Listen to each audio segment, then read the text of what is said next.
먼저 같이 기도하시겠습니다. 은혜와 사랑이 충만하신 거룩하신 아버지 하나님, 귀한 사랑에 감사드립니다. 하나님의 귀한 능력과 은혜와 사랑으로 저희들 구원해 주시고 또 우리의 남은 생에 주님의 거룩하신 은혜와 몸된 교회 안에서 우리의 남은 삶 살아갈 수 있도록 지켜주심에 진심으로 감사를 드립니다. 주님께 받은 그 은혜와 사랑이 얼마나 큰 것인지 하루하루 지나가는 삶 속에서 늘 기억할 수 있도록 도와주시고 또 온전한 모습으로 여호와께서 내게 주신 모든 은혜를 무엇으로 보답할꼬 하는 이 진실된 마음을 가지고 그 은혜에 보답하는 귀한 삶을 살아갈 수 있도록 늘 일깨워 주시고 인도해 주옵소서. 세상은 여러 가지 모습으로 혼란스럽고 어지러워져 가고 있습니다. 이러한 세상에서 구원함을 받은 우리 그리스도인들이 온전히 소금과 빛의 역할을 할 수 있도록 일깨워 주시고 세상 헛된 것들, 지나가는 것들, 의미 없는 것들 가운데 우리의 마음과 생각 빼앗기지 아니하도록 주님 더욱 붙잡아 주시고 인도해 주옵소서. 또 저희들 지난 금요일서부터 1차 하계 수양회가 시작되고 있습니다. 오늘 주님의 복음의 말씀이 증거되는 시간입니다. 주님께서 더욱 도와주시고 인도해 주셔서 이뤄진 영혼들의 마음을 열어주시고 진리의 말씀을 통해서 구원받을 수 있도록 주 성령님께서 친히 역사하시고 인도해 주옵소서. 하계 수양회가 7차까지 진행이 되어집니다. 7차까지 진행되는 그 모든 시간 가운데 주 성령님께서 늘 항상 함께 해주셔서 주님의 영광이 더욱 나타나고 주님의 은혜가 더욱 널리 퍼지는 그러한 모습으로 하계 수양회가 마무리될 수 있도록 주 성령님께서 친히 도와주시고 인도해 주시길 원합니다. 이 수양회를 통해서 이뤄진 많은 영혼들이 주님의 사랑을 온전히 깨닫고 또 먼저 구원을 받은 그리스도인들의 수고와 희생을 통해서 하나님을 향한 사랑이 어떠한 것인지를 더욱 분명히 볼 수 있는 또 교훈받을 수 있는 그러한 시간들로 채워주시고 인도해 주옵소서. 그 일을 위해서 1차부터 7차까지 수고하시는 그 모든 손길 위에 지치지 아니하도록 귀한 능력으로 은혜와 사랑으로 붙잡아 주시기를 또한 의지하고 부탁드립니다. 7차 수양회가 마치는 그 모든 시간 동안 아무 어려움 없이 불미스러운 일 없이 은혜 가운데 모든 것들이 맞춰질 수 있도록 주 성령님께서 친히 역사하시고 지켜주시고 인도해 주시길 간절히 의지하고 부탁드립니다. 오늘 이 시간도 온전히 주 성령님께만 의지하고 부탁합니다. 마치는 시간까지 함께 하시고 도와주옵소서. 모든 것 주님께 감사드리면서 예수님 이름으로 기도 올렸습니다. 아멘.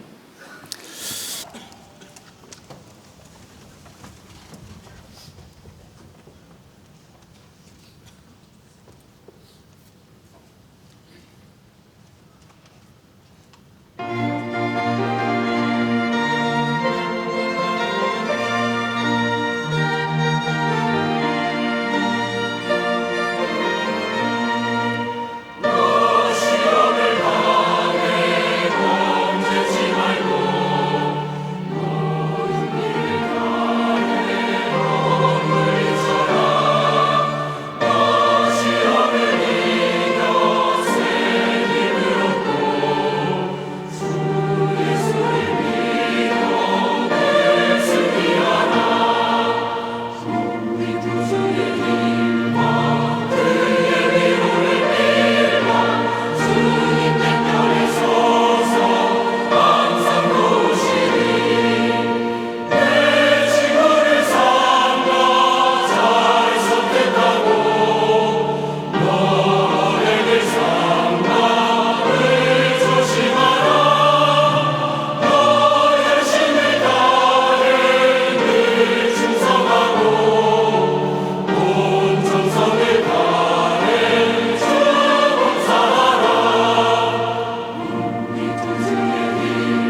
찬송 감사드립니다. 우리 요한복음 21장 찾겠습니다.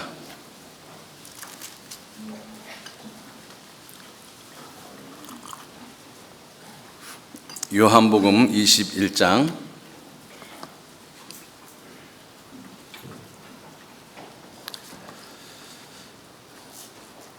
15절 말씀서부터 17절 말씀까지 15절, 16절, 17절 세 절 말씀만 함께 같이 읽도록 하겠습니다.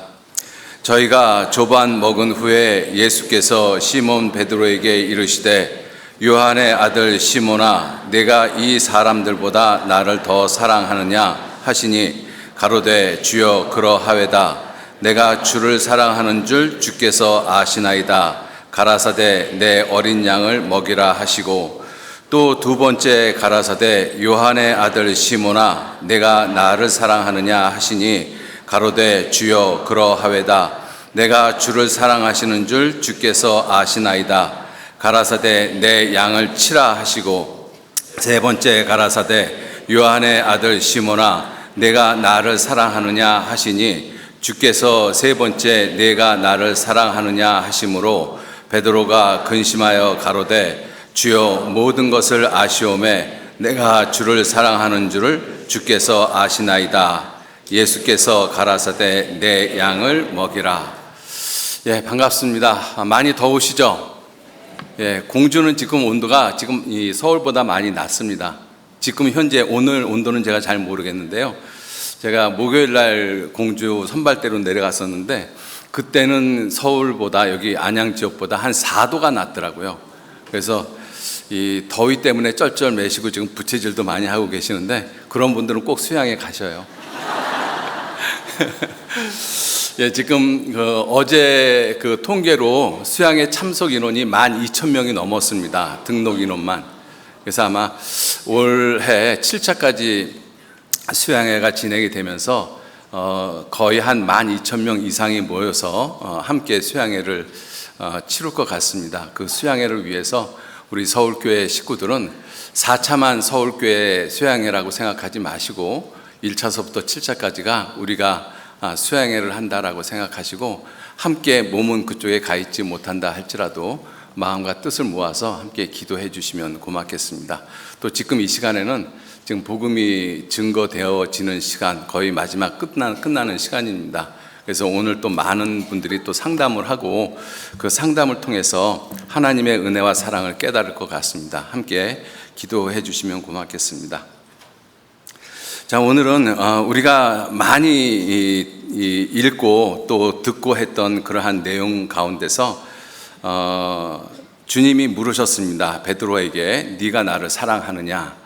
이 말씀을 통해서 우리가 하나님의 사랑이 어떠한 것인지를 깊이 생각을 해보고 나는 과연 어떠한 모습으로 하나님의 사랑을 깨닫고 또 그 하나님의 사랑 가운데서 나와 내 자신과 내 이웃을 어떻게 사랑하면서 거짓 없이 하나님을 어떻게 사랑하고 있는지 이러한 것을 오늘 말씀을 통해서 같이 생각을 해보시는 그러한 시간들이 되셨으면 좋겠습니다.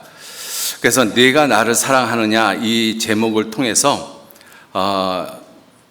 이 작은 이 세 가지 질문을 우리 스스로에게 한번 던져봤으면 좋겠어요. 먼저 네가가 아니라 내가 하나님이 우리에게 말씀하시기를 내가 너를 사랑하느냐? 다시 말해서 내가 하나님이 너희를 우리 사람을 사랑하는 줄 진정으로 알고 있느냐? 이것을 하나님이 물으십니다.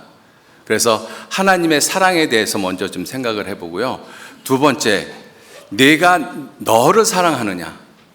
우리에게 말씀하시기를 하나님이 우리 자신에게 내가 다른 이웃을 또 하나님을 사랑하기 전에 내가 진실로 내 자신을 사랑하느냐? 자기 사랑에 대해서 한번 좀 질문을 한번 해보시고요. 그리고 마지막에 이 제목에 있는 말씀처럼 내가 나를 사랑하느냐? 정말 하나님을 향한 사랑이 어떠한 모습이냐? 이것을 한번 좀 생각을 해보시는 그렇게 질문을 하시면서 오늘 말씀을 같이 지금 생각을 해보셨으면 좋겠습니다. 먼저 하나님께서 우리 모든 사람에게 구원받은 사람에게든 구원받지 않은 사람에게든 물으십니다. 네가 나를 아느냐? 내가 하나님의 사랑을 아느냐? 이것을 우리에게 묻습니다. 그런데 우리 모든 사람은 하나님의 사랑을 알지 못합니다. 그래서 하나님의 사랑을 알지 못하는 우리의 모습, 그리고 이후에 하나님의 사랑을 깨닫는 우리의 모습을 통해서 이 질문에 한번 생각을 해보시죠. 우리 모든 사람은 시편 58편 3절에 있는 말씀처럼 악인은 모태에서부터 멀어졌으며 하나님과 멀어졌으며 나면서부터 격기로 나가 거짓을 말하는도다. 그래서 하나님이 이 세상 모든 사람, 아담이 타락한 이후로 아담 안에서 태어난 모든 사람들을 보실 때 선을 행하는 자는 없나니 하나도 없도다, 이렇게 말씀을 하고 계십니다. 하나님이 보시는 그러한 모습에서 모든 사람은 다 지옥 갈 수밖에 없는 비참한 죄인의 모습이라는 것이죠.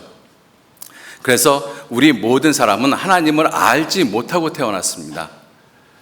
그 하나님을 알지 못하고 태어났기 때문에 하나님을 알지 못하는 사람들이 하나님에 대한 생각이 무엇이냐면 하나님이 없다.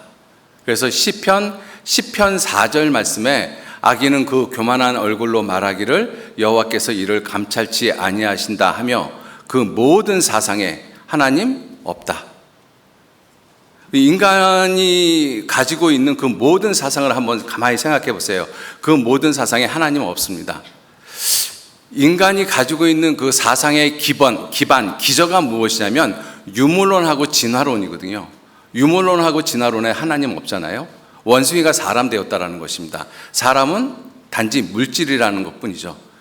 그러한 이 사상을 가지고 인간은 나름대로 문명을 발달을 시켰어요. 그러한 교육을 받고 자라난 우리 모든 사람들은 우리들의 마음에, 우리들의 생각에 하나님 없습니다. 우리들의 삶에서. 그래서 하나님과 관계없는 그러한 삶을 살아가고 있는 것이 우리 모든 사람들의 모습인 것이죠. 그러한 사람들을 성경에서는 어떻게 말씀을 하시는가 하면 그 모든 사람들이 어둠에 앉아 있다, 흑암 가운데 있다라고 이야기를 합니다. 왜냐하면 빛을 모르기 때문에 그래요. 하나님을 안다라는 그러한 뜻은 하나님을 사랑하느냐 이렇게 물었지 않습니까? 하나님이 너를 사랑하는 것, 우리 사람을 사랑하는 것을 아느냐? 우리 사람은 하나님의 사랑을 모릅니다. 하나님의 사랑을 모르는 가장 근본적인 이유가 무엇이냐면 하나님을 모르기 때문에 그래요. 하나님을 모른다라는 것을 다른 말로 바꾸어서 이야기를 한다면 참된 빛을 모르기 때문에 그렇습니다. 빛을 모르면, 빛을 알지 못하면 어두움 가운데 있을 수밖에 없어요. 우리 모든 사람은 어두움 속에서 태어나서 어두움 가운데 행하다가 어두움 가운데로 들어갑니다. 그것이 우리 인생이거든요. 성경에서는, 욥기에서는 이렇게 말씀하십니다. 욥기 한번 잠깐 찾아보실까요? 욥기 22장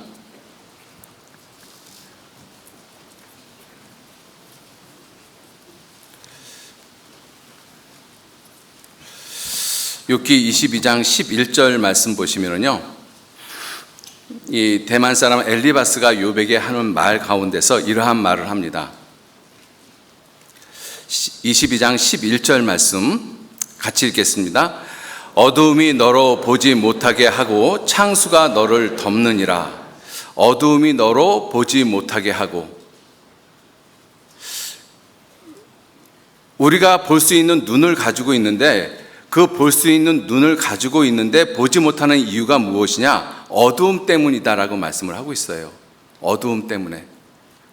그래서 우리는 분명히 볼 수 있는 눈을 가지고 있습니다. 그런데 어두움이 있으면 아무것도 안 보이잖아요. 실제로 우리가 빛이 없는 깜깜한 방 안에 들어가 있으면 내 코앞도 안 보입니다.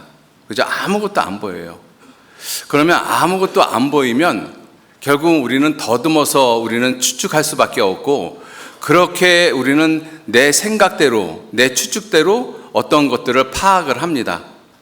그게 우리가 아는 것의 전부의 모습이죠. 그러니까 확실한 것을 아는 것이 아무것도 없어요. 어두운 가운데서 더듬어서 만져지는 것들 몇 가지만 알고 있는 것이지, 정말 빛 가운데 드러나서 알 수 있는 것은 아무것도 없다라는 것입니다. 왜? 어둠이 우리 눈을 멀게 하였다. 그래서 요한일서 2장 11절 말씀에도 그 형제를 미워하는 자는 어둠에 있고 어둠 가운데 행하며 어둠이 그의 눈을 멀게 하였습니다. 어두움은 우리 눈을 멀게 하거든요. 그래서 실제로 볼 수 있는데 보지 못하게 하는 것이 어두움인 것입니다. 여러분들 한번 생각을 해보세요. 우리는 빛이라고 하면 어떤 빛만 생각하는가 하면 태양빛만 빛이라고 생각을 합니다. 그죠? 그래서 태양빛이 사라지면 사람이 만든 인공적인 빛이 없을 때 태양빛이 사라지면 빛이 없는 캄캄한 암흑이고 어둠이지 않습니까? 근데 아침에 동이 트면 이제 빛이 들어오게 되고 비로소 모든 것을 보게 되어집니다. 그래서 우리는 빛이라고 하면 가장 먼저 떠오르는 것이 태양빛이거든요. 근데 성경을 우리가 읽다가 보면 빛이 태양빛이 전부 다 아니라는 것을 알 수가 있어요. 야고보서 1장 17절 말씀에 각양 좋은 은사와 온전한 선물이 빛들의 아버지께로부터 내려오나니, 빛들의 아버지께로 이렇게 말씀하시거든요. 빛들이 있고 빛들의 아버지가 있습니다. 그죠? 그러니까 대표적으로 우리가 태양빛도 있고 별빛도 있고 달빛도 있잖아요. 그리고 사람이 만든 인공적인 빛도 있고, 그러한 모든 빛의 근본이 되는 빛이 있다라고 말씀하십니다. 빛들의 아버지가 있다라고 말씀하시거든요. 그 아버지란 의미는 무슨 뜻이냐면 존재케 하는 분, 시작하시는 분, 이러한 의미를 갖고 있는 것이 아버지라는 의미입니다. 어머니라는 의미는 기르신다라는 의미를 가지고 있고, 그래서 우리의 삶 가운데서 아버지, 어머니에 대한 호칭을 하면서 아버지는 나를 존재케 해주신 분이셔요. 그래서 우리나라 옛 시조에도 아버지 날 낳으시고 어머니 날 기르셨다라고 말씀하십니다. 그래서 모든 빛들의 가장 근본이 되어지는 빛이 있습니다. 그것을 빛들의 아버지라고 말씀을 하고 계셔요. 마태복음 4장 16절 말씀에 흑암에 앉은 백성에게 큰 빛이 비추었고, 흑암에 앉은 백성에게 그냥 빛이 아니라 큰 빛이 비추었고, 또 사망의 땅과 그늘에 앉은 자들에게 빛이 비추었도다, 이렇게 말씀하시거든요. 우리가 살고 있는 이 세상을 흑암의 땅, 사망의 땅, 그림자의 땅이라고 이야기를 하고 있습니다. 어두운 세상이라고 말씀하고 있죠. 그런 그 세상에 큰 빛이 비추었다. 그 큰 빛이나 빛들의 아버지나 동일한 모습인 것입니다. 누구시냐면 하나님이신 거예요. 요한복음 1장 4절 말씀에 그 안에 생명이 있었으니 이 생명은 사람들의 빛이라. 빛이 어둠에 비치되 어둠이 깨닫지 못하더라. 그 빛은 태양빛을 말씀하고 있는 것이 아니잖아요. 그죠? 그것은 태양빛을 말씀하고 있는 것이 아닙니다. 요한복음 1장 9절 말씀에 그 성경에서 말씀하시기를 참빛 곧 세상에 와서 각 사람에게 비추는 빛이 있었나니, 그 빛이 누구셔요? 빛이신 하나님이십니다. 예수님이십니다. 그래서 예수님께서 요한복음 12장 36절 말씀에 빛이 있을 동안에 빛을 믿으라. 그리하면 너희가 빛의 아들이 되리라. 예수님은 자기가 세상의 빛이라고 말씀을 하셨어요. 그 빛은 태양빛을 말하는 것이 아닙니다. 우리들은 물리적인 빛, 태양빛만 생각을 하거든요. 그런데 그것보다 근원이 되어지는 빛이 있어요. 빛의 근원, 그것을 참빛, 큰빛, 빛들의 아버지라고 말씀하십니다. 그분이 하나님이시거든요. 그런데 우리는 그 큰 빛, 참빛을 알지 못하고 세상에 태어났어요. 그리고 단지 물리적인 빛, 태양빛만 보는 세계에서 우리가 살고 있습니다. 그것이 어둠인 줄 몰라요. 그것이 어둠인 것인지 모르고 있습니다. 왜? 내 눈에 밝은 빛이 들어와서 내가 지금 사물을 분별하고 있거든요. 물리적인 세계를 분별하고 있잖아요. 그러니까 그것이 어둠인 것인지 몰라요. 그런데 큰 빛이라고 말씀하시는 참빛, 생명의 빛, 사랑의 빛, 진리의 빛 대신 그 하나님을 알지 못하면 사랑도 생명도 진리도 아무것도 모르죠. 우리가 진정으로 생명을 압니까? 진리가 무엇인지 아셔요? 모르지 않습니까? 왜요? 큰 빛, 참빛인 하나님을 모르기 때문에 그렇습니다. 그것을 성경에서는 어둠이라고 말씀을 하셨어요. 그 어두움은 보지 못하게 한다. 그 참빛, 또 큰 빛이라고 말씀하시는 빛들의 아버지 되신 그 하나님을 알지 못하기 때문에 우리는 하나님께 관계되어진 것들을 아는 것이 아무것도 없어요. 그래서 구원받지 않은 사람이 하나님을 인정하는 것이 불가능하고, 그 다음에 하나님이 세상을 창조했다라는 것이 불가능하고 천국과 지옥을 믿는 것도 불가능하지 않습니까? 성경대로. 그렇죠? 왜 그런가 하면 어두움이 그 눈을 멀게 했기 때문에 그렇습니다. 참빛을 알지 못하기 때문에 단지 태양빛, 물리적인 빛만을 보면서 나는 빛을 보았다라고 이야기를 하고 있지 않습니까? 그래서 예수님이 요한복음 9장에 그 날 때부터 소경된 사람을 고쳐줬을 때 유대인들이 우리도 소경인가? 예수님이 너희가 본다고 하니 너희 죄가 그저 있느니라. 물리적인 빛만 보고 우리가 소경이 아니라고 이야기를 하고 있잖아요. 그런데 참빛, 큰 빛에 대해서는 아는 것이 아무것도 없어요. 진정으로 소경인데 그것이 우리들의 모습이었지 않습니까? 그죠? 저와 여러분들이 모두가 다 그러한 소경의 모습으로 우리가 태어났어요.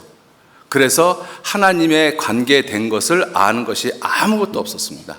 그러니까 하나님이 없다라고 주장할 수밖에 없고, 그러니까 원숭이가 사람 됐다라고 이야기할 수밖에 없는 것이죠. 그래서 썩어지지 아니하는 하나님의 영광을 썩어질 사람과 금수와 버러지 형상의 우상으로 바꾸어 가면서 온갖 악한 짓을 하며 살았던 것이 우리의 지난날의 모습인 것입니다. 구원받지 못한 사람은 지금도 여전히 그와 같은 모습으로 세상을 살고 있죠. 그죠? 그래서 이 하나님의 사랑을 알지 못하면 아무것도 알지 못한다는 것입니다. 왜냐하면 그것이 어둠이기 때문에. 어둠은 나로 보지 못하게 하고, 보지 못하니까 알지 못하고, 알지 못하니까 깨닫지 못하고, 결국은 무지함밖에는 없는 것이에요. 우리가 이 세상에서 아무리 지혜가 있고 능력이 있고 돈이 많고 권력이 있다 할지라도 이 세상을 살아갈 동안만 필요한 것들입니다. 그것이 결국 내 죽음의 문제, 내 영혼의 문제를 해결해 주지는 못해요. 자, 그러한 무지함이 하나님을 알지 못하는 모습의 첫 번째 모습인 것입니다. 하나님의 사랑, 하나님을 알지 못하고 빛이신 하나님을 알지 못할 때 우리는 아는 것이 아무것도 없다. 그래서 욥기 8장 9절 말씀에도 우리는 어제부터 있었을 뿐이라 지식이 망매하니 사는 날이 그림자와 같습니다. 그죠? 어제부터, 어제 태어난 아이와 같다라는 것입니다. 아는 것이 아무것도 없어요. 무엇에 대해서? 하나님에 대해서, 영원한 세계에 대해서 아는 것이 아무것도 없잖아요. 자, 두 번째는 어떠한 모습이냐면 첫 번째는 어두움이 우리의 눈을 덮어서 우리로 보지 못하게 하는데, 두 번째 모습이 어떤 것이냐면 한 장 넘겨서 23장 17절 말씀 보시죠. 이건 이제 욥이 대답하는 내용 가운데 있습니다.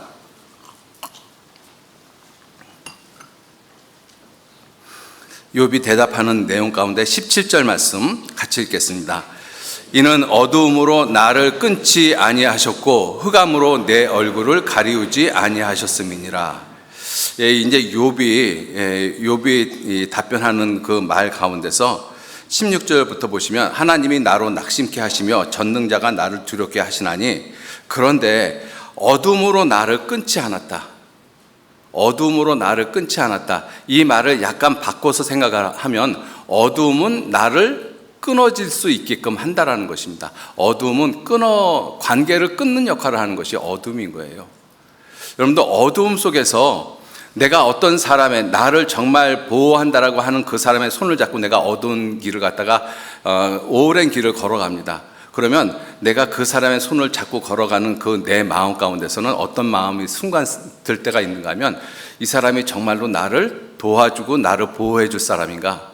아니면 이 어두움 가운데 나를 어디로 데려가고 있지? 어두움이 이 사람에 대한 의심을 갖게끔 만들어요. 어두움은 그럴 수밖에 없습니다. 왜? 보이지가 않으니까. 그죠? 내가 지금 잡고 가는 손이 나를 정말 사랑하는 내 부모님의 손인가? 아니면 어떡하지? 이러한 생각을 들게끔 하는 것이 어두움이라는 것입니다. 어두움은 모든 것을 의심나게끔 만들어요. 왜? 보이는 것이 없으니까. 그러니까 결국은 그 관계가 다 끊어집니다. 어두움 속에서는. 그죠? 의심 때문에 그렇죠. 보이는 것이 없기 때문에 그렇습니다. 그래서 우리가 진리의 빛 되신 하나님, 그 다음에 생명의 빛 되신 하나님, 그 다음에 사랑의 빛 되신 하나님, 그 하나님을 알지 못하기 때문에 그 하나님의 사랑에 대해서, 하나님의 진리에 대해서, 하나님의 은혜에 대해서 모든 것이 다 끊어져 있었어요. 구원받기 전에 우리들의 모습이 그렇잖아요. 그죠? 하나님으로부터 끊어졌기 때문에 하나님으로부터 파생되어져 나오는 은혜, 진리, 사랑, 생명, 이 모든 것이 다 끊어졌습니다. 생명이 끊어진 자리에 죽음이 자리를 대신했고, 사랑이 끊어진 자리에 미움이 자리를 대신했잖아요. 진리가 끊어진 그 자리에 거짓이 대신했습니다. 여러분들, 이 세상은 거짓으로 가득 차 있어요. 우리가 세상에서 진실을 말한다라고 하지만 실제로 우리가 거짓 가운데 속고 있는 모습이 얼마나 많습니까? 우리 교육 자체가 그랬잖아요. 원숭이가 사람 됐다라는 그 거짓말을 우리는 믿고 살았지 않습니까? 아니, 믿지는 않아도 그냥 그것을 아무 비판 없이 받아들이고 살았어요. 그것이 분명한 거짓말인데도 불구하고. 그런데 그런 큰 거짓말이 있는데 작은 거짓말들은 얼마나 난무하겠습니까? 우리가 살고 있는 세상이 그렇습니다. 그러한 이유가 무엇이냐면 진리의 빛을 알지 못하기 때문에 진리 대신에 거짓이 그 자리를 대신하고 있는 것이죠. 그래서 그러한 사랑, 거짓, 미움, 죽음, 이 모든 것들은 관계를 다 끊어놓죠. 미움은 나를 사랑하는 사람과의 관계를 끊어놓지 않습니까? 죽음은 내가 정말 사랑하는 사람과의 관계를 끊어놓는 것이 죽음인 것입니다. 거짓도 마찬가지고 모든 관계를 다 끊어놔요. 어둠이 그렇다라는 것입니다. 그죠? 그래서 하나님을 알지 못하면 두 번째 모습이 무엇이냐면 모든 관계가 다 끊어집니다. 어둠 속에서는 모든 관계가 다 끊어져요. 그래서 세상에서 아무리 나를 사랑한다라고 해도, 아무리 우리의 우정이 변치 않는다라고 해도 결국은 죽음의 순간에 그 모든 것은 다 끊어집니다. 그죠? 그러한 인생이기 때문에 하나님을 알지 못하는 인생은 한마디로 헛되다라고 말씀하십니다. 전도서 1장 2절 말씀이 뭐예요? 헛되고 헛되며 헛되고 헛되니 모든 것이 헛되도다. 그죠? 왜냐하면 어두운 가운데 있기 때문에 그렇습니다. 자, 반면에 하나님의 사랑을 알 수 있다라면, 하나님의 사랑을 알면 어떠한 일이 생기겠는가? 하나님의 사랑을 알면, 앞에서 말씀드린 하나님의 사랑을 알지 못했을 때 무지함과 관계가 끊어지고 모든 것이 헛된 것인데 그것이 반대의 모습으로 되어지겠죠. 그죠?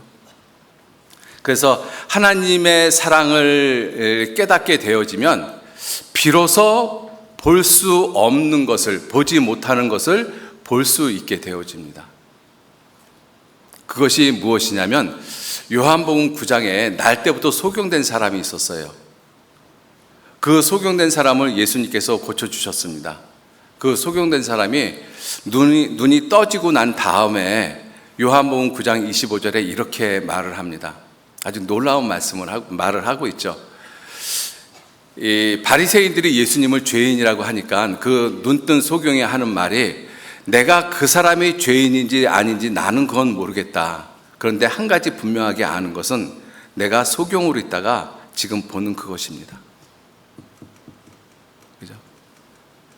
여러분들, 우리가 참으로 구원을 받을 때 우리는 진정으로 볼 것을 봅니다. 그 볼 것을 본다는 것이 뭐예요? 진정으로 참빛을 보는 거예요. 태양빛만 빛이 아니고 큰 빛, 참빛, 빛들의 아버지가 있다는 것을 비로소 압니다. 그리고 모든 세상은 그 참빛으로부터 시작이 됐다는 것을 진정으로 알아요. 그러니까 구원받지 못하면, 하나님의 사랑을 깨닫지 못하면, 하나님의 사랑을 깨닫는다는 것이 구원을 받는다는 뜻이지 않습니까? 구원을 받아야지만 진정으로 내가 볼 수 있다는 것입니다. 근데 구원을 받지 못하면 보는데도, 눈이 떠졌는데도 안 보여요. 무엇이? 영원한 세상이 안 보이잖아요. 하나님이 안 보이고 예수 그리스도가 안 보이고 십자가가 안 보이지 않습니까? 성경이 안 보이잖아요. 구원받기 전에는 아무리 성경을 봐도 성경이 안 보입니다. 분명히 내가 한국말로 읽는데 무슨 뜻인지 모르겠어요. 왜 그렇습니까? 내가 소경이었기 때문에 그래요. 그러니까 구원을 받아야지만 내가 전에는 소경이었구나라는 것도 알아요. 그리고 이제는 봅니다. 이제는. 그죠? 참빛이 들어오니까 성경이 보이고 예수 그리스도의 십자가가 보이고 영원한 세상, 영원한 천국이 보이지 않습니까? 그러니까 하나님한테 감사하게 되고 십자가를 더욱 사랑하게 되고 예수님을 사랑하고 그 은혜에 내가 어떻게 보답하며 살아갈 수 있을까? 그러한 마음들, 이 마음들은 내게는 없었던 마음이에요. 우리는 그러한 마음이 본래적으로 없었습니다. 구원받기 전에 우리는 어땠어요? 하나님 없다, 하나님에게 지식이 있겠느냐? 그렇게 우리는 생각하면서 살았던 사람들입니다. 그런데 구원을 받고 빛이 내 안에 들어오면 비로소 우리는 하나님을 봅니다. 그죠? 자, 그래서 그 에베소서 5장 8절 말씀에도 너희가 전에는 어둠이더니 이제는 주 안에서 빛이라, 빛의 자녀들처럼 행하라. 우리가 구원받기 전에는, 빛을 받기 전에는 그리스도 밖에 있었던 사람입니다. 에베소서 2장 12절 13절 말씀에 보면 너희가 전에는, 구원받기 전에는 하나님에 대해서, 하나님의 약속에 대해서 외인이고 이스라엘 나라 밖의 사람이고 또 그리스도 밖에 있는 사람들이고 하나님도 없는 자이었더니, 그게 우리들의 모습이잖아요. 그죠? 그런데 구원을 받으면 그리스도 안으로 들어오고 비로소 그리스도 안에서 빛을 봅니다. 참빛이 무엇인지를 보는 것이죠. 자, 그리고 그 하나님의 사랑을 알면, 깨달으면 무엇이 회복이 되어지는가 하면 관계가 회복이 되어져요. 구원받기 전에는, 어두움 가운데 있을 때는 모든 관계가 끊어졌습니다.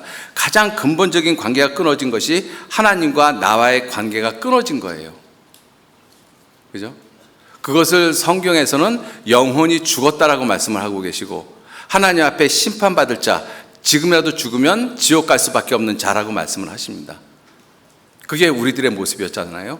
그런데 예수 그리스도의 복음을 듣고 구원을 받으면 이제 그 관계가 회복이 되어져요.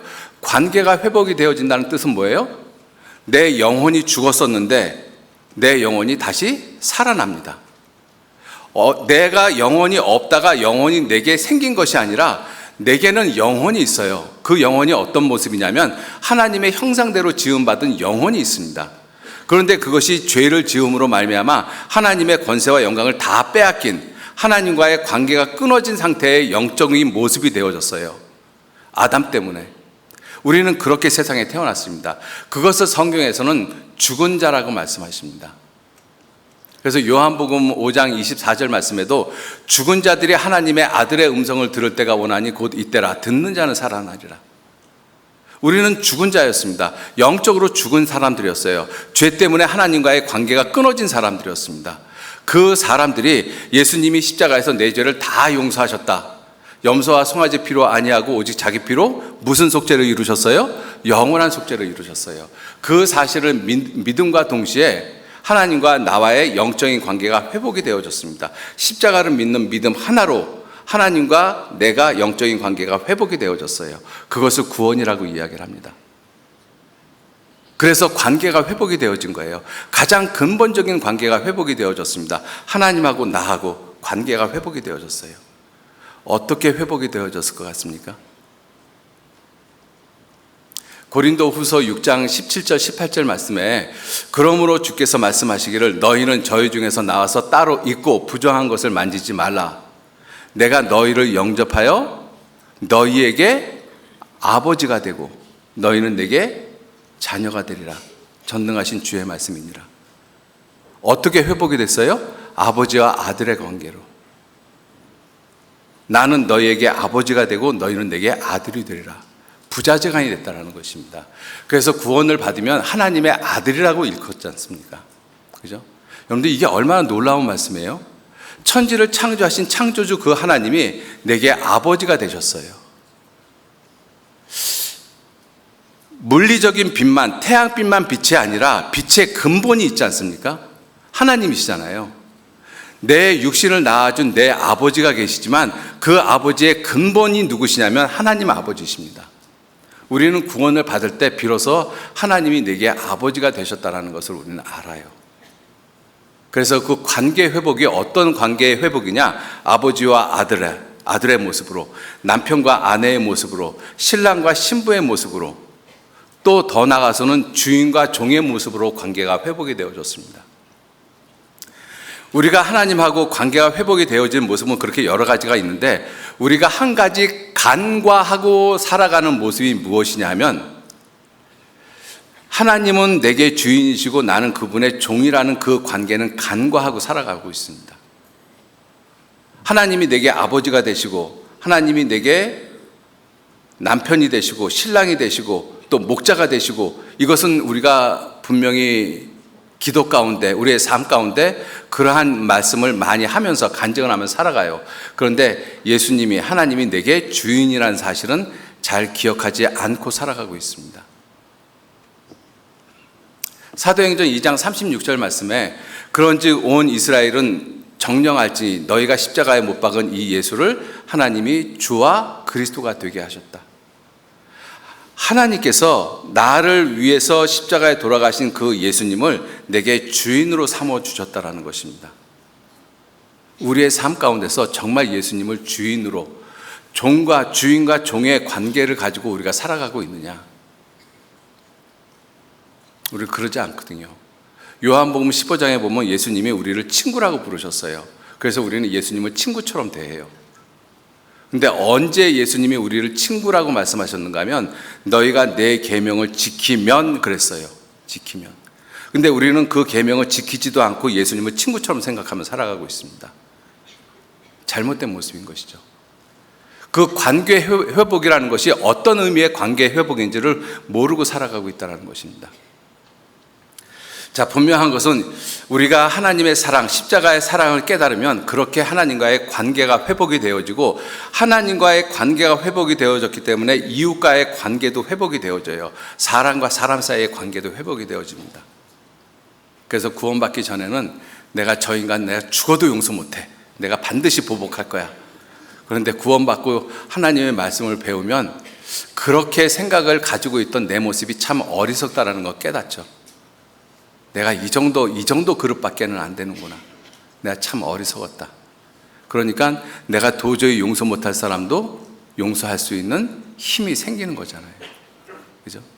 그게 이제 관계 회복의 모습입니다. 자, 그렇게 하나님의 사랑을 알면서 보지 못하는 것을 볼 수 있고, 하나님과의 관계가 회복이 되어지면서 진정으로 행복이 무엇인지 알아요. 우리가 구원받기 전에는 행복을 찾아서 정말 많은 시간들 우리가 헤매고 다녔잖아요. 궁극적으로 인생은 행복을 얻기를 원합니다. 그런데 행복하셔요? 행복이 뭔지 몰라요. 구원받기 전에는. 행복에 대해서 이 많은 대학에서 행복이라는 주제를 가지고 많은 이 학회도 벌리고, 많은 뭐라고 그러나요? 설교는 아니고 뭐라고 그러죠? 이 세미나 같은 것도 열고 강연회도 합니다. 그런데 행복이 진짜 무엇인지를 몰라요. 그죠? 세상에서 행복을 잡았다라고 하는데 금세 그 행복을 놓칠까봐 불안한 삶을 살아가는 사람들도 상당히 있습니다. 내가 가진 행복이 곧 없어질 것 같아서 너무나 불안에 떨고 있는 거예요. 그런 사람들이 실제로 있어요. 여러분들, 성경에서 행복은 무엇이라고 말씀하시는가 하면, 신명기서 33장 29절 말씀에 이스라엘이여 너는 행복자로다. 그리고 그 다음에 하시는 말씀이 뭐예요? 여호와의 구원을 너같이 얻은 자가 누구냐. 그러니까 진정으로 인간에게 행복이 무엇이냐면 구원을 받은 것이 행복인 거예요. 구원을 받을 때. 그죠? 구원을 받으면 내가 왜 세상에 존재해야 되는지, 내가 왜 세상을 살아가야 되는지 그걸 분명히 압니다. 사람의 본분을 아는 거예요. 내가 구원을 받지 못하고 세상이 전부인 줄 알고 살아가면 사람의 본분을 모릅니다. 그래서 전도서 12장 13절 말씀에 일의 결국을 다 들었으니 하나님을 경외하고 그 명령을 지킬지어다. 이것이 사람의 본분이니라. 하나님의 명령을 지키고 하나님을 경외하는 삶, 이것이 사람의 본분이고, 그 본분을 알게 될 때 진정으로 사람은 행복합니다. 그래서 신명기 10장 12절 13절 말씀에도 하나님의 계명을 지키는 것이 우리의 행복을 위해서 그 계명을 지키라고 말씀하셨다라고 하셨어요. 자, 이와 같이 하나님의 사랑을 알게 되어지면 이러한 모든 것들이 회복되어집니다. 우리가 이와 같은 수양회를 통해서 이 무더운 여름에 많은 사람들이 희생하고 수고하는 가장 근본적인 이유가 뭐예요? 하나님과의 관계를 회복시키기 위해서예요. 사람들은 자기가 하나님과의 관계가 끊어진지도 모르고 살아가고 있습니다. 자기가 어둠 가운데 있는지도 모르고 살아가고 있잖아요. 자기가 소경인지도 모르고 살아가고 있지 않습니까? 그 사람들에게 참 빛이 있다, 큰 빛이 있다, 빛들의 아버지가 계시다라는 것을 분명히 깨우치는 것이 우리가 하고 있는 이 수양회의 모습인 것입니다. 이건 정말로 놀라운 일이거든요. 그래서 우리가 이러한 수양회를 통해서 이뤄진 영혼들이 예수 그리스도께서 우리를 위해서 행하신 일, 예수님이 내 모든 죄를 담당하시고 십자가에 돌아가셔서 내 죄를 영원히 용서하셨다, 그 사실을 믿게 하기 위해서 우리는 이와 같은 수고를 합니다. 그죠? 하나님과의 관계가 회복되어지는, 하나님과 우리는 관계가 끊어졌는데 그 끊어진 관계를 회복시키는 일은, 내가 착하게 살아서도 아니고 열심히 교회 생활을 해서도 아닌 것입니다. 헌금을 많이 해서도가 아니에요. 오직 그 관계를 회복시키는 유일한 길은 예수님께서 우리의 죄를 영원히 용서해 주신 그 사실을 진정으로 내 마음에 받아들이는 것, 그거 외에는 길이 없다라고 말씀하십니다. 천하 인간에게 구원을 얻을 만한 다른 이름을 우리에게 주신 일이 없습니다. 예수님께서도 친히 말씀하셨습니다. 내가 곧 길이요 진리요 생명이니 나로 말미암지 않고는 아버지께로 올 자가 없느니라. 그래서 관계가 끊어진 것을 회복할 수 있는 유일한 길은 예수님을 믿는 길밖에 없다라고 성경은 아주 분명하게 말씀을 하고 계셔요. 로마서 3장 한번 보시죠. 로마서 3장.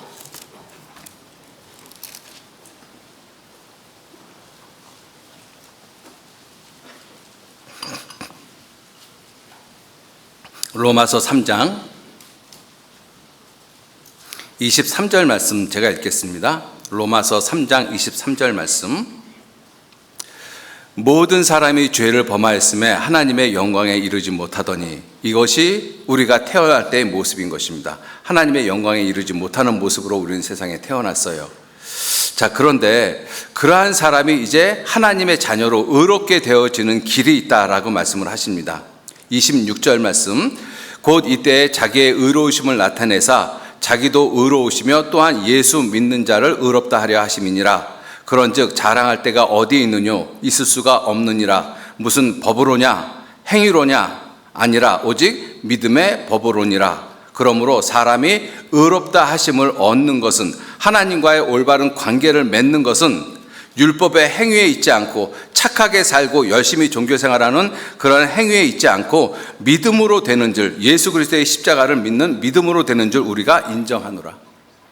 길은 이 길밖에는 없습니다. 그죠? 우리가 이와 같은 수양회를 통해서 많은 상담을 하는 가운데서 어떠한 사람들은 구원을 정말 쉽게 받고 어떤 사람은 그렇게 자세히 이야기를 했는데도 구원을 못 받는 경우들이 있어요. 그 이유가 무엇이냐면 믿음으로 된다는 사실을 깨닫지 못하기 때문에 그래요. 어떻게 천국을 가는데, 어떻게 하나님과 올바른 관계를 맺는데 단지 믿음만 가지고 될 수가 있느냐.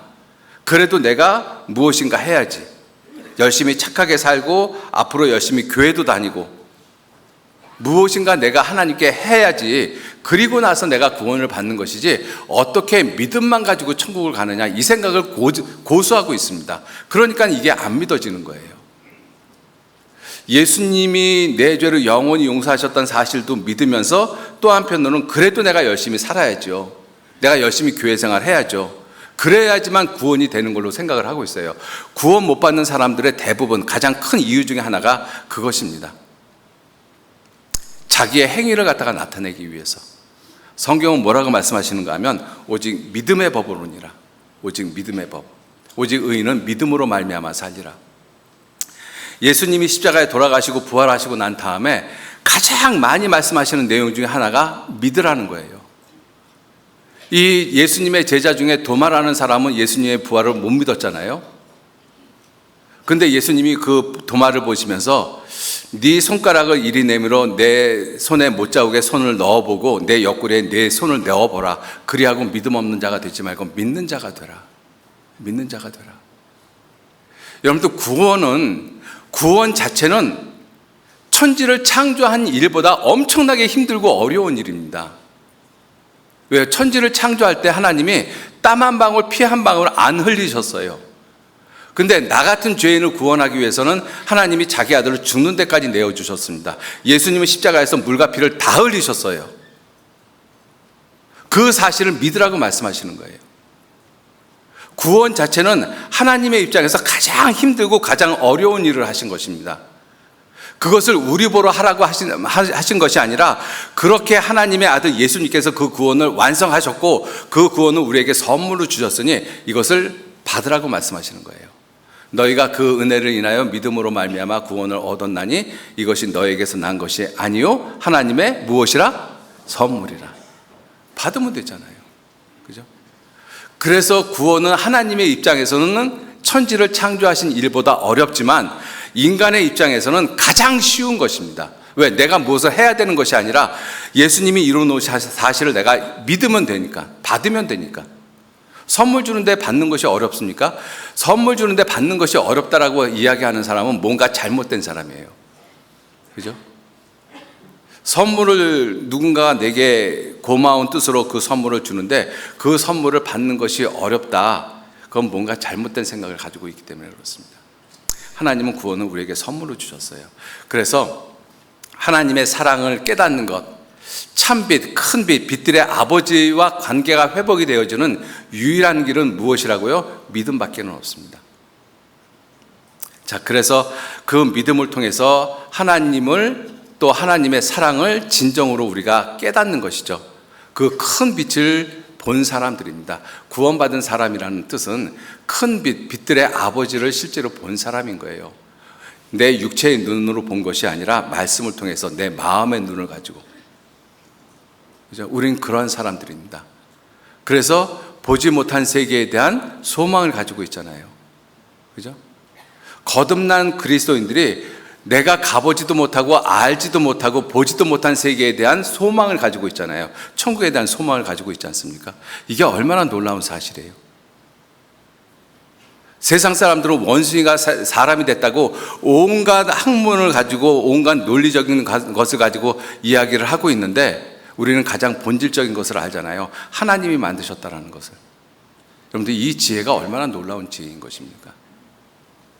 그래서 구원받은 사람의 지혜하고 세상 사람의 지혜하고는 비교 자체가 되어지질 않아요. 그래서 잠언 1장 9절 말씀, 10장 9절 말씀, 7절 10장 9절 말씀에도 하시는 말씀이 여호와를 경외하는 것이 지혜와 지식의 근본이라고 말씀을 하고 계십니다. 우리는 그 근본, 지혜의 근본을 가지고 있는 사람들이 우리 그리스도인인 거예요. 그러한 모습으로 우리가 바뀌어진 유일한 길이 예수 그리스도를 믿는 믿음 때문에 형성이 되어졌습니다. 그래서 우리는 하나님의 사랑을 깨닫고 하나님을 비로소 알게 된 것이죠. 자, 그러한 사람에게 하나님이 두 번째 묻습니다. 내가 네 자신을 사랑하느냐? 내가 너를 사랑하느냐? 여러분들 정말로 내가 내 자신 사랑하십니까? 여러분들 정말 그거 한번 깊게 한번 생각해 보셨으면 좋겠어요. 그냥 설교로 듣고 흘리는 것이 아니라 정말 내가 내 자신을 사랑하고 있느냐. 왜 이것이 중요하냐면 요한일서 4장 20절 말씀에 형제를 미워하면서 하나님을 사랑한다라고 하는 것이 거짓말이라고 말씀을 하고 계셔요. 안 믿으시는데 한번 보셔요. 요한일서 4장 한번 보셔요.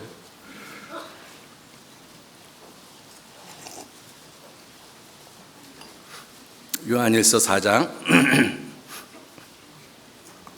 조금 빨리 하겠습니다. 요한일서 4장 20절 말씀 제가 읽겠습니다.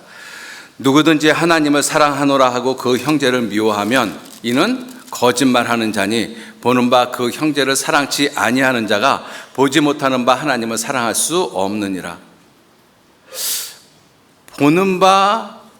보이는 사람을 사랑하지 않는 자가 보지 못하는 하나님을 사랑할 수 없다. 그럼 보이는 사람 중에서 가장 근본이 누구예요? 나 자신 아닙니까? 그죠? 내가 없으면 세상도 없어요. 그죠? 내가 있으니까 세상이 있는 것입니다. 어떤 의미에서 세상은 내 중심인 거예요. 내가 세상의 중심인 것입니다. 내가 없으면 세상도 없어요. 아무것도 없습니다. 그런데 내가 나를 사랑하지 못하고 있어요. 그러면서 내가 다른 형제자매를 사랑하고 내 자식을 사랑하고 내 부모를 사랑하고 그리고 하나님을 사랑한다 말하는 것이 성경은 거짓이라고 말씀을 하고 있습니다. 왜냐하면 사랑은 나 자신을 사랑하는 데부터 시작을 하기 때문에 그래요. 여러분들, 내가 내 자신을 사랑하지 못한다면 어떠한 모습일 것 같습니까? 원망하고 불평하고 투정하고, 그 다음에 남하고 자기를 비교해서 자기 비하를 시키고 자책하고 감사하지 못하고, 이러한 모습이 내가 내 자신을 사랑하지 못하기 때문에 그래요. 특히 내가 내 자신을 사랑하지 못하는 모습의 대표적인 것이 뭐냐면 남하고 자신을 비교합니다. 남하고 내 자신을 비교하면 어떤 일이 벌어지는가 하면 자존감은 무너지고 자존심만 생겨요. 다시 말씀드리겠습니다. 남하고 나를 비교하잖아요. 그러면 자존감은 무너지고 자존심만 생겨요. 여러분들, 사울에 대해서 알고 계시니까 사무엘상 17장 18장을 보면 이 골리앗이 이스라엘 백성들 앞에 또 사울 앞에, 야, 너희 중에 나하고 싸워서 나를 이기면 우리가 너희 종이 되고 그러지 않으면 너희가 우리 종이 된다. 이 말을 이스라엘 백성들 앞에, 사울 앞에서 골리앗이 외쳤잖아요. 그때 사울이 나가지 못했어요. 두려워서. 그런데 그 어린 소년이 사울에게 나와서 저 죽은 개와 같은 자가 누구길래 감히 살아계신 하나님의 군대를 모욕하느냐, 내가 가서 죽이겠다라고 이야기를 하거든요. 그때까지만 해도 사울이 다윗을 보면서, 야, 너 같은 어린애가 무엇을 할 수 있겠니? 근데 다윗이 하도 간다고 그러니까 그럼 가라라고 이야기를 했어요. 설마 다윗이 이길 거라고는 사울이 꿈에도 생각을 못했죠. 그런데 가서 골리앗을 때려 죽이고 목을 베어가지고 사울 앞에 왔어요. 그때 사울의 마음을 가만히 생각해 보세요. 어떤 마음이 들었을까? 나는 다윗이 들고 온 골리앗 그 앞에서 나는 두려워서 떨고 있었는데, 이스라엘 최고 통수권자로서. 그런데 다윗이 그 골리앗의 이 머리를 들고 왔잖아요. 그리고 많은 사람들은 다윗을 칭송을 했습니다. 사울이 죽인 자는 천천히요, 다윗이 죽인 자는 만만히로다.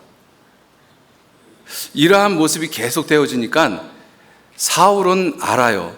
골리앗이 그렇게 이스라엘 백성들을 모독했을 때 자기가 무서워서 그 사람 앞에 나가지 못한 자기의 비겁한 모습을 사울은 압니다. 다른 사람은 몰라도. 그런데 이스라엘 백성들이 다윗을 칭송을 할 때 어떤 마음이 생겼어요? 자존감이 완전히 무너졌어요. 내가 왕인데 저 조그만 아이는 하나님을 믿고 저렇게 나가서 승리했는데 나는 도대체 뭘까? 자존감은 완전히 상실됐잖아요. 그런데 뭐가 높아졌어요? 자존심은 높아졌어요. 나한테는 천천을 돌리고 다윗에게는 만만을 돌리니 저가 이제 나라를 차지할 것밖에 뭐가 또 있겠느냐. 그때부터 다윗을 죽이려고 했습니다. 자존감이 사라지고 자존심만 높아진 사람의 모습의 대표가 사울 왕인 거예요. 그죠? 진정으로 자기 자신을 사랑하지 못하는 사람은 그러한 모습이 될 수밖에 없어요. 진정으로 자기 자신을 사랑하는 것을 알지 못하면, 자기 자신을 사랑하는 것을 알지 못하면 사람은 아주 지독한 이기주의, 자기 중심적인 사람이 되어집니다. 사울의 모습이 그렇잖아요. 사울은 어쨌든 군대 장관이고 이스라엘 최고 통수권자잖아요. 다윗이 그렇게 죽여가지고 왔으면 다윗을 칭찬해주고 자기의 자존심이 좀 상한다 할지라도 다윗을 가장 곁에 두고 그를 높여주고 그를 크게 만들어주는 것이, 그것이 큰 사람의 모습이잖아요. 근데 사울은 전혀 그러지 못했어요. 죽을 때까지 다윗 쫓아다니다가 죽었습니다. 자존감은 없어지고 자존심만 갖고 있는 사람의 모습인 거예요.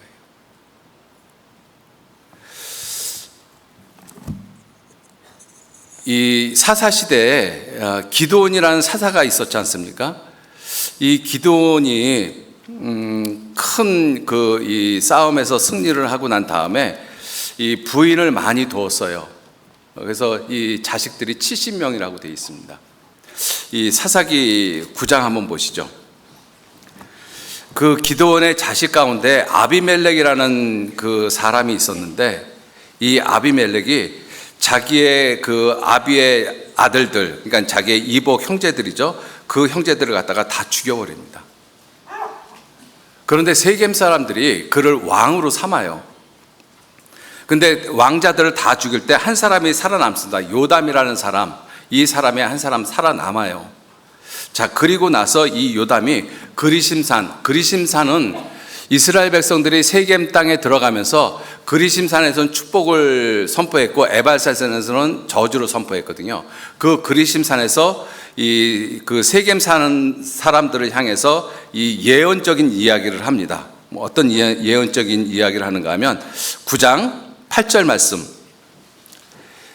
이 나무들에 대해서 말씀을 하면서 이 가시나무가 누군가 하면 아비멜렉, 이 자기 형제들을 다 죽인 아비멜렉, 세겜 사람들이 왕으로 세운 이 아비멜렉을 이야기를 하고 있습니다.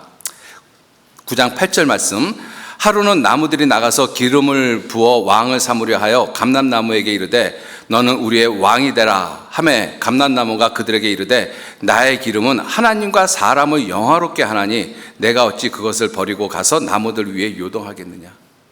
여러분들, 이 감람나무, 그다음에 그 무화과나무, 포도나무는 어떠한 모습이 있는가 하면 하나님과 사람의 영광을 위해서 하나님과 사람을 기쁘게 하는, 하나님과 사람에게 아름답게 보이는 실과를 가지고 있다, 이렇게 공통적으로 이야기를 합니다. 그게 뭐예요? 자존감인 거예요. 내가 어떠한 사람, 어떠한 나무인데 하나님이 내게 주신 것을 다 버리고 내가 가서 사람들 위해 높아지겠느냐. 이게 자존감을 가지고 있는 모습인 거예요. 그런데 가시나무는 어때요? 가시나무는 하나님과 사람 앞에 영광될 것도 없고 기쁘게 할 것도 없고 아름다운 모습도 없어요. 가시나무는. 그러니까 가시나무가 뭐라고 이야기를 하는가 하면 14절, 이에 모든 나무가 가시나무에게 이르되 너는 와서 우리의 왕이 되라 하매 가시나무가 나무들에게 이르되 너희가 참으로 내게 기름을 부어 너희 왕을 삼겠거든 와서 내 그늘에 피하라. 그리하지 아니하면 불이 가시나무에서 나와서 레바논 백향목을 사를 것이니라 하였느니라. 이제 너희가 아비멜렉을 세워 왕을 삼았으니 너희 행한 것이 과연 진실하고 의로우냐? 묻잖아요. 이 가시나무와 같은 아비멜렉을 갖다가 왕을 삼았어요. 그것이 너희가 정말 진실하고 의로우냐? 이 가시나무는 뭐라고 이야기를 해요? 너희가 내 말 듣지 않으면 너희들 다 죽이겠다고 얘기했잖아요. 이 앞에 세 나무, 감람나무, 무화과나무, 포도나무는 하나님과 사람의 영광, 하나님과 사람을 기쁘게 하는 그 실과를 어찌 버리고 내가 나무들을 위해 군림하겠느냐. 이게 자존감이 있는 모습이잖아요. 근데 가시나무는 자존감은 없어요. 자존심만 있지. 그러니까 자기의 자존심을 건드리면 어떻게 해요? 다 죽여버립니다. 다 죽여버려요. 결국은 이 세겜 사람의 한 여인에게 이 아비멜렉은 맷돌 윗짝이 떨어져서 머리가 깨져서 죽습니다. 자존감이 사라지고 자존심만 남아있는 사람의 결국이 다 이와 같은 모습이에요. 끝이. 또 하나의 예를 들어보면 에스더 왕비 시절에 이 하만이라는 사람이 모르드게가 자기 앞에 무릎을 꿇지 않고 절하지 않았잖아요. 그것 때문에 자존감은 없어지고 자존심만 생겼어요. 저게 나한테, 내가 누군데 나한테 절을 안 해? 내가 너뿐만 아니라 너와 관계된 내 민족을 다 죽여버리겠어. 근데 결국은 어떻게 했어요? 그렇게 모르드게를 달려고 했던 그 나무 꼭대기에 자기가 달려서 죽었습니다. 여러분들, 이러한 모습이 무엇이냐면 자기를 사랑하지 못하는 사람의 모습인 거예요. 자존감은 상실되어져 있고 자존심만 높여진 사람의 모습, 이것이 자기를 사랑하지 못하는 사람의 모습인 것입니다. 지독한 이기적인 모습. 그죠? 반면에 하나님의 사랑을, 자기를 진정으로 사랑하는 사람은 어떤 사람이겠어요? 이기적인 사람이 아니라 이타적인 사람인 것입니다. 남을 위해서 살아가는 삶인 거예요. 남을 위해서. 왜? 자존감이 있잖아요. 그 대표적인 모습이 누구의 모습이셔요? 예수님 모습이십니다. 예수님은 자기를 십자가에 못 박는 사람들을 위해서 십자가에서 못 박힌 채로 기도하셨어요. 아버지여, 저들의 죄를 용서해 주십시오. 저들이 하는 일을 저들이 알지 못하나이다. 그죠? 자기를 십자가에 못 박는 사람을 위해서 정말 어떻게 용서를 할 수 있을까? 자기를 배반하고 자기를 팔아버리는 유다의 발을 어떻게 씻길 수가 있을까? 여러분들, 예수님은 하나님이시지 않습니까? 그죠? 예수님이 행하신 그 모든 일은 우리에게 본을 보여주시기 위한 거예요. 예수님이 그렇게 자기를 십자가에 못 박고 자기를 배반하는 사람의 발을 씻길 수 있는 것은 우리에게 그렇게 하라고 가르치시는 모습이잖아요. 그렇게 하기 위해서, 할 수 있기 위해서는 우리 스스로 자존감이 있어야 돼요. 어떤 자존감? 하나님의 자녀, 빛의 자녀라는 자존감이 있어야 됩니다. 그것이 없으면 불가능해요. 그것이 없으면 조금만 자존심만 상해도 성내고 분내고 주변을 갖다가 어지럽게 만들어버립니다. 그게 자존감은 없고 자존심만 센 사람들의 모습인 거예요. 그래서 하나님은 먼저 하나님을 사랑하기 전에 내 자신부터 사랑하라고 말씀하시는 거예요. 내 자신부터 사랑하라. 그래서 에베소서 5장 28절에 남편들에게 하시는 말씀이 있잖아요. 자기 아내를 사랑하는 것이 자기를 사랑하는 것이라. 여러분들, 그거 정말로 중요한 말씀인 것입니다. 그죠? 내가 내 아내를 사랑할 때, 내가 내 남편을 사랑할 때 그것이 진정으로 나 자신을 사랑하는 거예요. 그 사람이 하나님을 거짓 없이 사랑합니다. 그 사람이. 그죠? 근데 우리는 우리 자신을 사랑한다라는 것을 알지 못하고 그렇게 우리는 세상을 살아왔지 않습니까? 그죠? 그래서 자기 자신을 사랑하는 사람은 특징이 무엇이냐면 자기 일, 세상 일에 집중하는 것이 아니라 하나님의 일에 집중합니다. 하나님은 어떻게 생각하실까? 하나님은 어떻게 보실까? 이것이 과연 하나님의 뜻일까? 하나님께 집중하는 사람인 거예요. 근데 자기를 사랑하지 못하는 사람은 어디에 집중해요? 자기 자신에게 집중하죠. 왜? 이기적인 삶이니까. 자, 마지막으로 예수님이 베드로에게 물으셨습니다. 네가 나를 사랑하느냐? 우리에게도 똑같이 묻습니다. 네가 나를 사랑하느냐? 정말로 하나님 사랑하느냐? 우리 구원받은 그리스도인들이잖아요. 구원받은 그리스도인들이 정말로 하나님 사랑합니까? 여러분들, 우리는 구원받은 그리스도인들은 하나님을 분명히 믿어요. 그죠? 하나님을 안 믿는 그리스도인들은 없습니다. 하나님께 나아가는 자는 반드시 그가 계신 것과 또한 그가 자기를 찾는 자들에게 상 주시는 자이심을 믿어야 할지니라. 구원받은 그리스도인들은 하나님이 계시고 하나님이 자기 아들 예수님을 이 땅에 보내셔서 우리의 죄를 영원히 용서하셨다는 그 분명한 사실을 믿습니다. 그 믿음은 분명히 가지고 있어요. 그런데 하나님을 사랑하는 문제는 또 다른 문제인 것입니다. 누가복음 7장에 보면, 누가복음 7장 36절 이하에 보면 그 율법사 바리새인 시몬이라는 사람이 그 예수님을 자기 집으로 초대를 합니다. 그런데 예수님이 자기 집에 들어왔을 때 예수님에게 발 씻을 물조차도 주지 않았어요. 근데 한 죄 많은 여인은 예수님 뒤로 와서 울면서 자기 눈물로 예수님의 발을 적시고 머리털로 그 발을 닦고 예수님의 머리에 향유를 부었습니다. 그때 시몬이 저 여자가 누군지를 알았더라면, 저 여자가 얼마만큼 큰 죄인인 걸 알았더라면 어떻게 예수라는 사람이 저 여자가 자기를 만지게 하고 있지? 그런 엉뚱한 생각을 하고 있었어요. 그때 예수님께서 묻습니다. 이 여자하고 너하고 차이가 무엇이냐? 너는 나를 초청을 하고 내가 내 집에 들어왔을 때 너는 발 씻을 물조차도 주지 않았지 않느냐? 근데 이 여자는 향유를 내게 부었다. 너하고 이 여자하고 다른 점이 무엇이냐? 예수님이 뭐라고 말씀하셨어요? 사랑 때문이라고 말씀하셨어요. 사랑 때문에.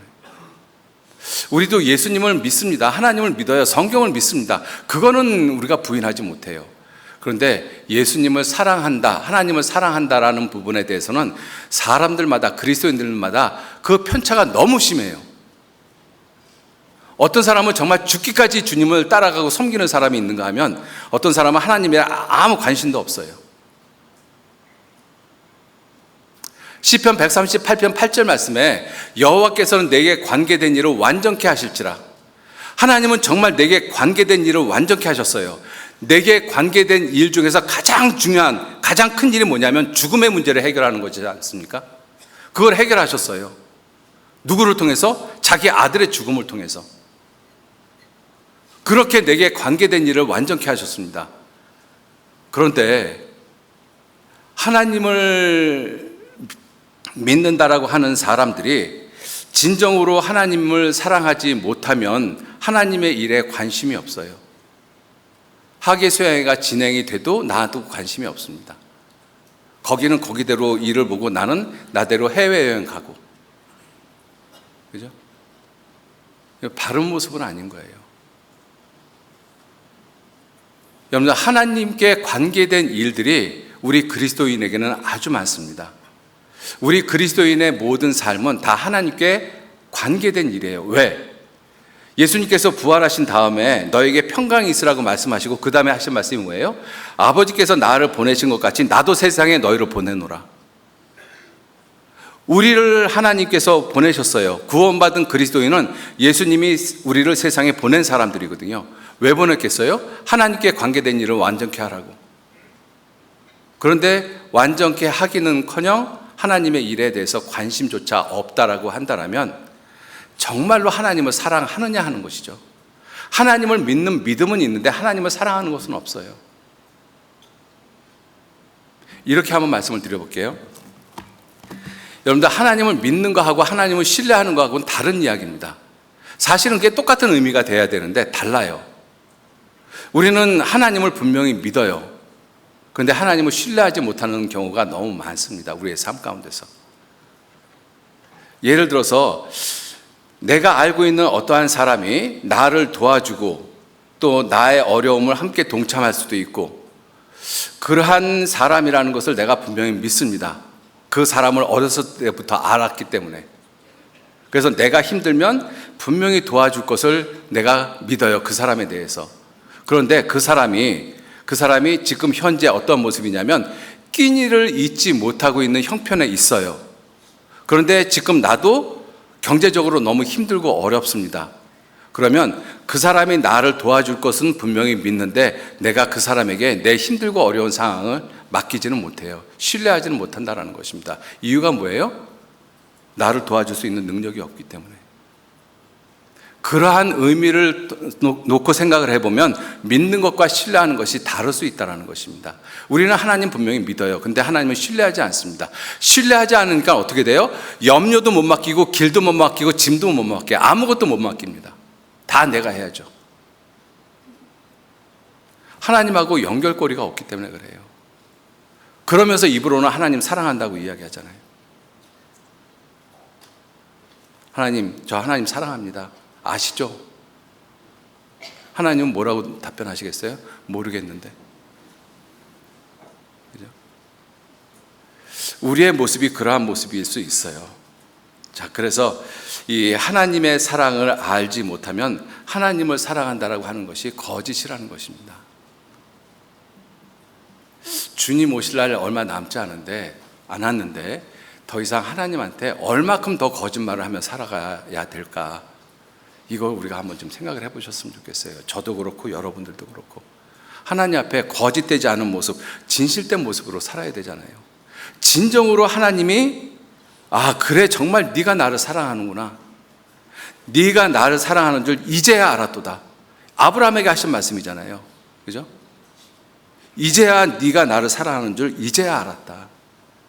정말 그러한 말을 들을 수 있는 그러한 모습으로 우리의 삶을 마감해야 되지 않을까. 그러한 마음으로 우리가 이 하나님을, 예수님을 기다려야 되지 않을까. 그죠? 여러분들, 우리가 하나님을 거짓 없이 사랑하는 모습을 이것만 보고 마치도록 하겠습니다. 사무엘하를 잠깐 보시죠. 사무엘하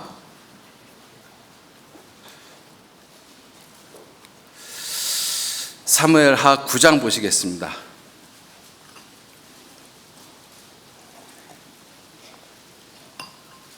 사무엘하 9장, 무비보셋에 관한 말씀입니다. 이 무비보셋은 사울의 손자입니다. 사울의 아들 요나단이 있고 요나단의 아들이 무비보셋인데, 이 사울과 요나단이 죽을 때 이 유모가 요나단을 데리고 가다가 떨어뜨려서 두 발을 절게 되어졌어요. 그때가 요나단 나이 5살입니다. 그죠? 그러니까 요나단은 자기가 절지 않았을 때를 기억을 하고 있고, 아버지 할아버지가 왕이었을 때를 기억하고 있었던 모습이잖아요. 그런데 지금 이 몰라카에 가는 이 왕가의 집안에 두 발을 절고 있는 이 무비보셋이 다윗이 불러서 다윗에게 왔습니다. 자, 이렇게 다윗이 이야기를 하고 있습니다. 9장 7절 말씀, 다윗이 가로되 무서워 말라. 내가 반드시 내 아비 요나단을 인하여 내게 은총을 베풀리라. 내가 내 조부 사울의 밭을 다 내게 도로 주겠고 너는 항상 내 상에서 먹을지니라. 그 무비보셋은 다윗이 부를 때 자기를 죽일 것이라고 생각을 했어요. 왜냐하면 정권이 바뀐 상태니까. 그래서 먼저 번 정권에 있는 사람들을 다 죽이는 것이 일반적인 세상의 모습이잖아요. 자, 그래서 이 무비보셋이 무슨 이야기를 하는가 하면 8절 같이 읽겠습니다. 저가 절하여 가로되 이 종이 무엇이간데 왕께서 죽은 개 같은 나를 돌아보시나이까. 자기를 뭐라고 이야기를 했어요? 죽은 개라고 이야기를 했습니다. 자존감이 하나도 없잖아요. 그죠? 자존감이. 이렇게 자존감이 없는 사람들이 누구냐면 저와 여러분들이었습니다. 원숭이가 사람 됐다고 하니까 얼마나 자존감이 없어요. 그죠? 한번 생각해 보세요. 하나님이 나를 자기의 영광을 위해서 하나님의 형상대로 만들었다라 하는 거하고, 원숭이가 내가 원숭이로부터 만들어졌다라고 나타났다라고 이야기하는 거하고 자존감을 비교해 보면 비교 자체가 안 되어지잖아요. 그러니까 이 사람들은 본질적으로 자존감이 없어요. 죽은 개와 같은 모습인 것입니다. 이 무비보셋은 자존감도 없고 자존심마저도 없었던 사람인 거예요. 그런데 우리 사람들은 자존감은 없는데 자존심은 엄청나게 강합니다. 우리 사람들은. 그죠? 자, 이런 이 자존감이 없는 죽은 개와 같은 이 무비보셋을 이 다윗이 어떻게 했는가 하면 왕이 먹는 상 위에 함께 먹게 했습니다. 왕자로 대우해 준 거잖아요. 왕자로. 그죠? 자존감을 회복시켜 준 거예요. 다윗하고 관계가 회복되어졌을 뿐만 아니라 다윗은 죽은 개와 같은 무비보셋의 자존감을 회복시켜 줬어요. 자존감을. 몰락하는 왕가의 집안의 쩔뚝발이잖아요. 자존감이 있을 수가 없죠. 그러한 사람을 왕의 상에서 함께 먹는 왕자처럼 취급을 했어요. 누가 그 다음부터 무비보셋을 쩔뚝발이라고 놀리겠어요. 그죠? 자, 이러한 자존감을 가지고 있는 이 무비보셋이 다윗이 압살롬의 난에 의해서 도망을 갈 때 함께 가기 위해서 나귀를 타고 가려고 했는데 그 종 시바가 자기를 속이고 다윗에게 가서 이 무비보셋이 이렇게 하고 있습니다 라고 해서 다윗하고 무비보셋 사이를 갖다가 이간을 시켜버렸어요. 그래서 무비보셋에게 있는 모든 재산을 갖다가 다윗이 시바에게 줘버립니다. 그리고 이제 압살롬의 난이 평정이 되고 다윗이 궁으로 돌아왔잖아요. 그때 무비보셋이 다윗을 만났습니다. 그때 다윗이 무비보셋에게 네가 어찌해서 나와 함께 가지 않았느냐 이렇게 묻습니다. 사무엘하 19장 한번 보시죠.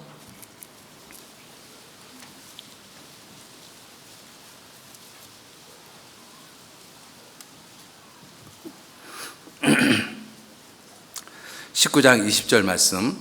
예루살렘에 와서 왕을 맞을 때에 왕이 저에게 물어가로되 무비보셋이여 내가 어찌하여 나와 함께 가지 아니하였더뇨?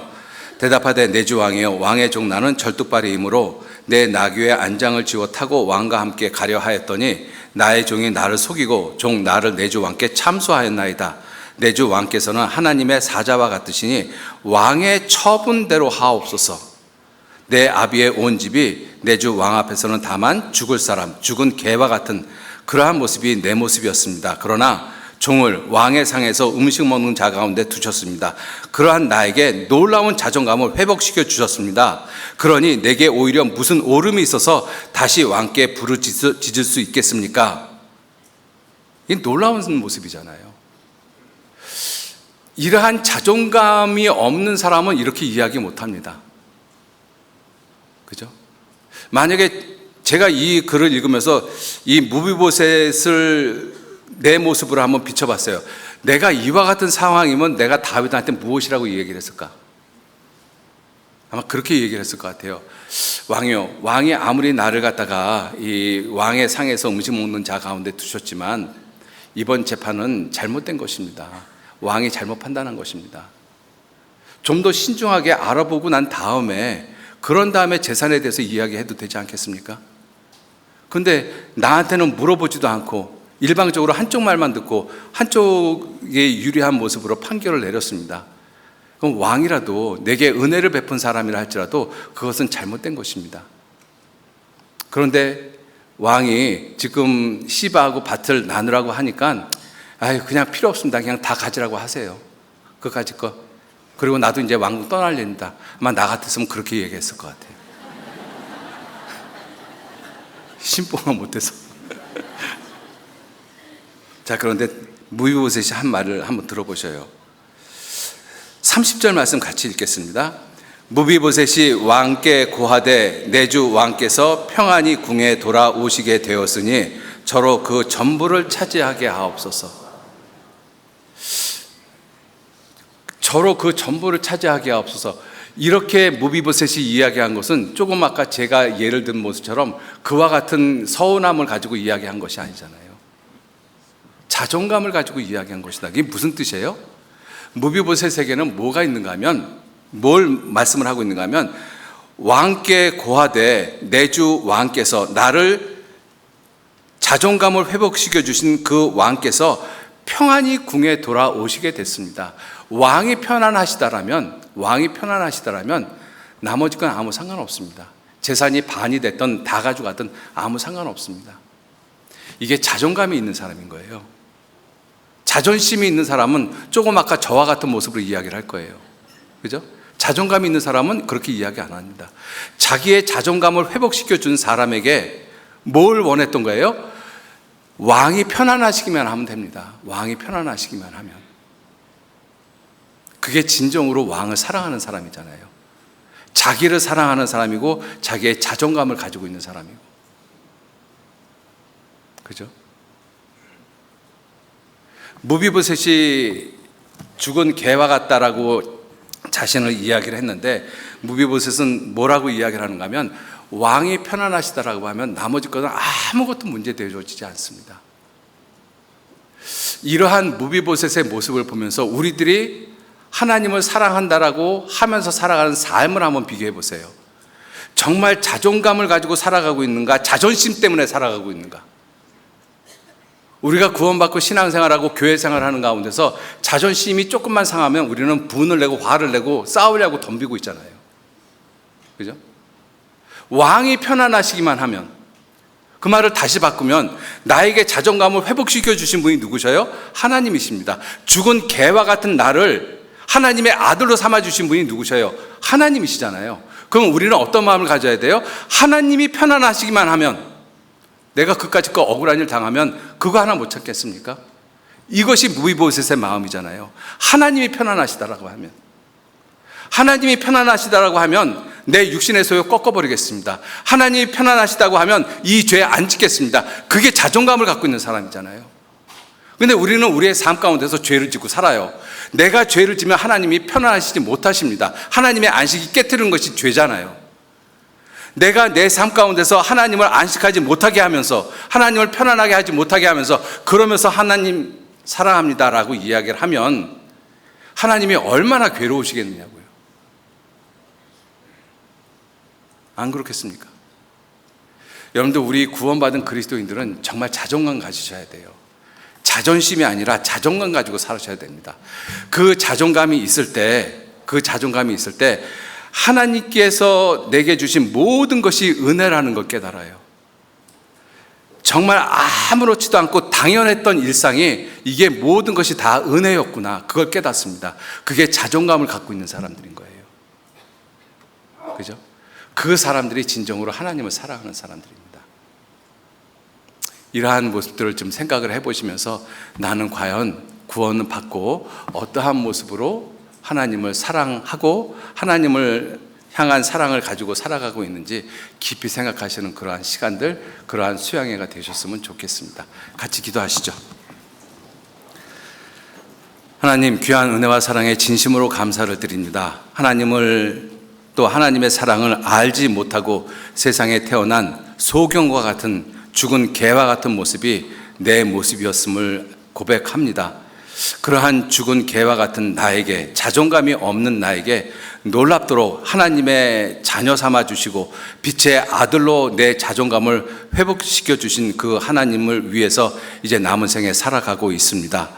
진정으로 내가 내 자신을 먼저 사랑하고, 내 자신을 먼저 사랑하는 그 모습을 통해서 주변을 사랑하고 하나님을 진정으로 사랑할 수 있는, 참된 사랑을 할 수 있는 그러한 삶을 살아갈 수 있도록 우리 모두 이끌어 주시고 인도해 주옵소서.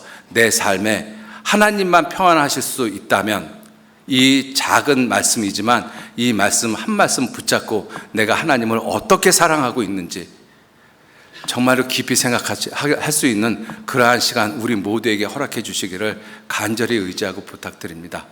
이제 수양회가 시작이 되어졌습니다. 수양회가 7차까지 끝나는 그 모든 시간까지 더욱 귀한 은혜로, 사랑으로 이끌어 주시고 아무 어려움 없이 모든 것이 풍성한 주님의 은혜 가운데 마칠 수 있도록 더욱 도와주시고 인도해 주옵소서.